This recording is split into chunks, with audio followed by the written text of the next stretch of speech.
Hey folks, this is Phelan McPhalen. It is a Thursday morning here in Dallas. Nice, cool, crisp morning.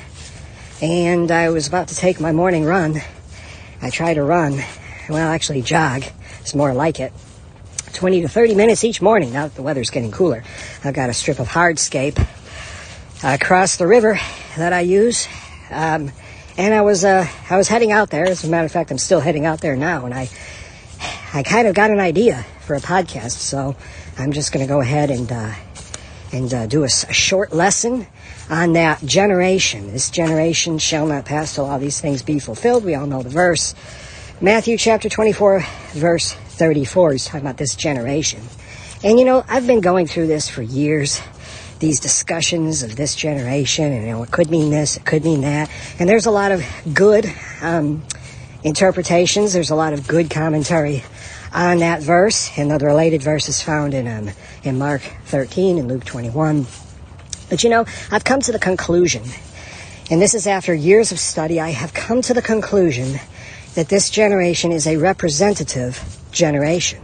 Just like the generation in the wilderness under Moses was a representative generation. So it's a real generation, but it's also a representative generation. Now, what do I mean by that?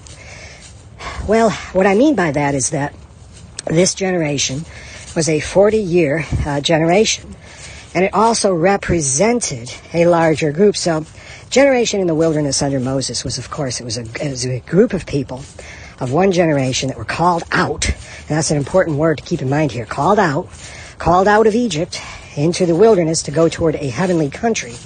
And it also represented the nation as a whole, as a representative generation. Just like Adam was a representative man, well, just like Abraham was a representative man, represented the nation of Israel, the true nation of Israel, right?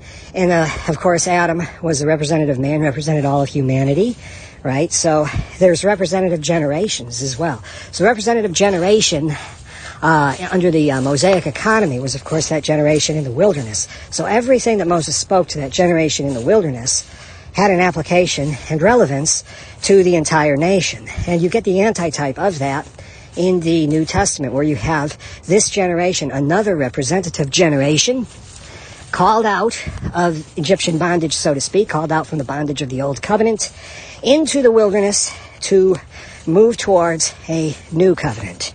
And we're talking about positional truth here. We're also talking about experiential truth, but the positional application took place it was actually culminated in AD 70, where that heavenly covenant was completely entered into. And everything that was spoken in the wilderness, all of the institutions, the modes of worship and institutions of worship that were inculcated and promulgated in the wilderness were carried over into the land, and they apply to the church. So that generation, that first century generation, was a real gathering out, or calling out, shall we say, of first century individuals, of the Jews first and also the Gentiles.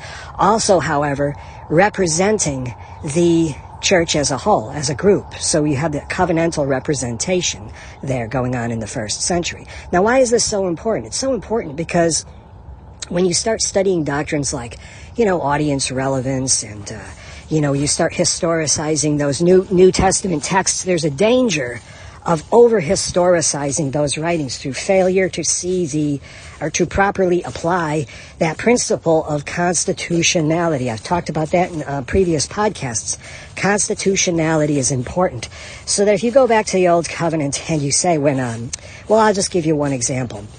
When during the reign of Josiah, the king of Judah, okay? Remember when they were doing some repairs in the temple, they found the book of the law, then they read it before Josiah, and he rent his clothes, and he said, we have sinned, we need to repent, etc., etc.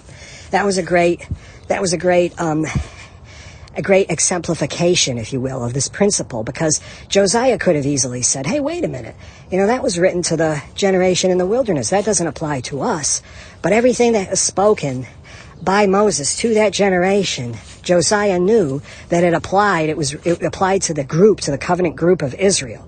So everything applied. Everything was still in force. Everything was still in effect. And because of that application, that constitutionality of the Torah, of the 5 books of Moses, that revival took place under Josiah, and it moved the nation back in heart toward a more perfect understanding of God. Of course, the destruction still came under Nebuchadnezzar because the sins were already filled up. That's another thing that we can't go into now.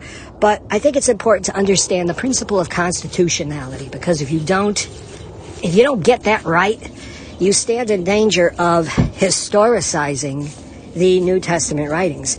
And when I say historicizing, what I really mean is over-historicizing, because there is a sense in which you can say, well, okay, this applied to the first century, doesn't quite apply to us the same way. Local circumstances that were happening at the time, things going on within the Roman Empire. We understand all that. Scholars understand that. But what you don't want to do is over-historicize the writings so that doctrines pertaining to the one faith of the one body, get that now, one faith, one body, are historicized and saying, well, those applied only to the first century. There has to be a clear demarcation between historicity and constitutionality, or canonicity, if you will. There has to be a clear demarcation. There have to be clear boundaries. There have to be clear fences and boundary lines so that you don't have this colossal gray area where people say, oh, well, this was fulfilled in AD 70, but this wasn't. And then someone else comes along and says, no, this wasn't fulfilled in AD 70, but this was. There can't be that big gray area. And that's the gray area that preterists create.